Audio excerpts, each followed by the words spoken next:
નમસ્કાર, પાટનગર network news સાથે ઉર્વિશા સમાચારની શરૂઆત કરીશું સુરતથી. સુરતના માંગરોળમાં 19 પૈકી 9 ગ્રામ પંચાયતો પરિણામ જાહેર થયું. નાની ફળી ગ્રામ પંચાયત બેઠક મહેશભાઈ ચૌધરીનો 195 મતથી ભવ્ય વિજય થયો.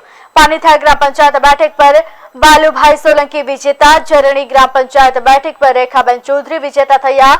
સ્ટોટી ગ્રામ પંચાયત બેઠક પર દિવ્યાંગ કુમાર ગામિત વિજેતા થયા. છમુછલ ગ્રામ પંચાયત બેઠક પર જીતેન્દ્રભાઈ વસાવા વિજેતા. વડોલી ગ્રામ પંચાયત બેઠક પર વૈશાલીબેન વસાવા વિજેતા થયા. મલવણ ગ્રામ પંચાયત બેઠક પર ચંપાબેન વસાવા વિજેતા થયા.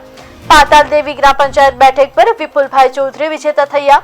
નંદાવ ગ્રામ પંચાયત બેઠક પર આકાશભાઈ વિસાવા વિજેતા થયા. ત્યારે પરિણામ જાહેર કરવામાં આવ્યા છે. વિજેતાઓનું પણ લિસ્ટ સામે આવ્યું છે. ત્યારે વડોલી ગ્રામ પંચાયત બેઠક પર વૈશાલીબેન વસાવા વિજેતા થયા છે. મોલવણ ગ્રામ પંચાયત બેઠક પર ચંપાબેન વસાવા વિજેતા થયા.